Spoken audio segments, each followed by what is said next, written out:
चलिए आज बात करते हैं गांधी जी की उस आखिरी योजना के बारे में। एक ऐसा प्लान जो अगर लागू हो जाता तो शायद भारत की तस्वीर ही कुछ और होती। आज हम उनकी उस अंतिम और सबसे क्रांतिकारी सोच को समझने की कोशिश करेंगे। जरा सोचिए इस बात को। देश को अभी अभी आजादी मिली है, हर तरफ जश्न का माहौल है, लेकिन राष्ट्रपिता महात्मा गांधी खुद को एक चली हुई गोली जैसा महसूस कर रहे हैं। ये शब्द जयप्रकाश नारायण के हैं और ये हमें इतिहास के एक ऐसे पहलू की तरफ ले जाते हैं जिस पर ज्यादा बात नहीं होती। ये सवाल थोड़ा चौंकाने वाला है, नहीं? मतलब जिस इंसान ने एक पूरे साम्राज्य को घुटनों पर ला दिया, वो अपनी सबसे बड़ी जीत के लम्हे में ही खुद को बेमतलब क्यों समझने लगा? इसी गुत्थी को आज सुलझाने की कोशिश करते हैं। तो इस सवाल का जवाब छिपा है गांधी जी की आज़ादी की परिभाषा में। उनके लिए आज़ादी का मतलब सिर्फ तिरंगा फहराना या सत्ता बदलना नहीं था। नहीं, ये उससे कई ज्यादा गहरी बात थी। तो जब 15 अगस्त 1947 को पूरा देश, पूरी दिल्ली जश्न में डूबी थी, गांधी जी कहाँ थे? क्या वो भी जश्न मना रहे थे? नहीं, वो उस जश्न से बहुत दूर कलकत्ता की उन गलियों में थे जहां दंगे भड़के हुए थे। उन्हें रोकने की कोशिश कर रहे थे। और उन्होंने वहां साफ साफ कहा भी कि ये वो स्वराज नहीं है जिसके लिए मैंने लड़ाई लड़ी थी। मेरे सपनों का, मेरी कल्पना का स्वराज तो अभी आना बाकी है। तो फिर सवाल यह है कि कैसा था गांधी जी का वो असली स्वराज? तो देखिए, गांधी जी के लिए स्वराज का मतलब सिर्फ अंग्रेजों का जाना और हिंदुस्तानियों का आना नहीं था। इसका मतलब था स्व का राज, यानी खुद पर राज, आत्म अनुशासन, आत्मनिर्भरता। एक ऐसा समाज बनाना जो ऊपर से थोपे गए कानूनों से नहीं, बल्कि लोगों की अपनी समझदारी और सहयोग से चले। मतलब पावर नीचे से ऊपर जाए, ऊपर से नीचे नहीं। और इस असली आजादी को, इस स्वराज को गांधी जी 4 मजबूत खंभों पर खड़ा देखना चाहते थे। तो पहला था सामाजिक स्वतंत्रता, यानी एक ऐसा भारत जहां जाति पाति छुआछूत का कोई नामो निशान ना हो। दूसरा था आर्थिक स्वतंत्रता, मतलब कोई किसी का शोषण ना कर सके, सबको इज्जत से रोटी कमाने का हक हो। तीसरा नैतिक स्वतंत्रता, यानी हम दिमागी तौर पर जो गुलामी की मानसिकता पाल बैठे हैं उससे आज़ाद हों और जिम्मेदार नागरिक बने।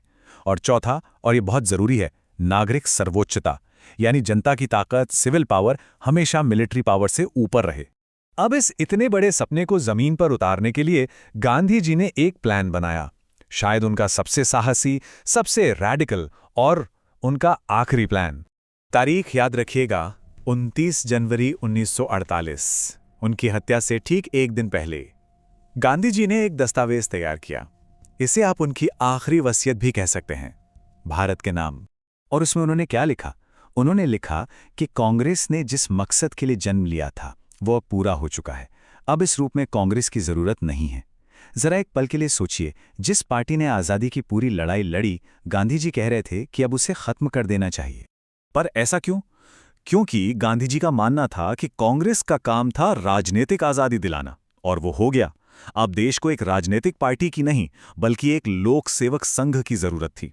ये कोई इलेक्शन लड़ने वाली पार्टी नहीं होती, ये तो उन लोगों का समूह होता जो सत्ता के गलियारों से दूर गांव में जाकर लोगों को मजबूत बनाते, असली स्वराज की नींव रखते।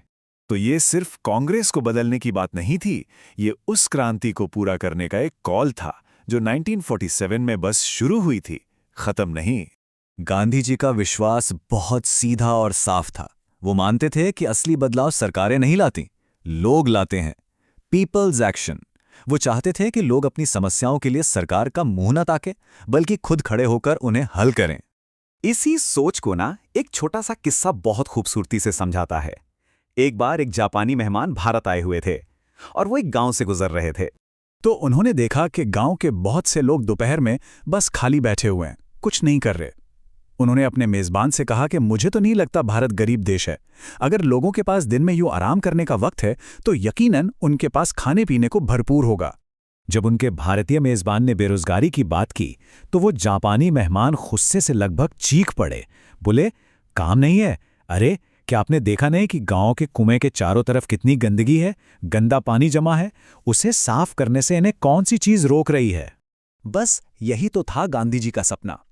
एक ऐसा देश जहां के लोग अपनी गली, अपने मोहल्ले, अपने गांव की जिम्मेदारी खुद लें, सरकार के आने का इंतजार न करें, वो खुद ही अपनी समस्याओं का समाधान बने। क्योंकि देश किसी सरकार का नहीं, लोगों का होता है। लेकिन गांधी जी की मृत्यु के साथ ही उनका ये आखिरी और शायद सबसे जरूरी सपना भी अधूरा रह गया। जैसा कि जयप्रकाश नारायण ने बाद में कहा, उस योजना को ताक पर रख दिया गया। सारा ध्यान स्टेट पावर यानी सरकार की ताकत पर चला गया, और पीपल्स पावर यानी लोगों की ताकत की क्रांति वो शायद कभी पूरी हो ही नहीं पाई। और ये आज हमें एक बहुत बड़े सवाल के साथ छोड़ जाता है। सोचिए, कोई भी देश कितना अलग हो सकता है अगर उसके नागरिक ये समझें कि आज़ादी मिलने के दिन उनका काम खत्म नहीं हुआ था, बल्कि असल में तो उसी दिन से शुरू हुआ था।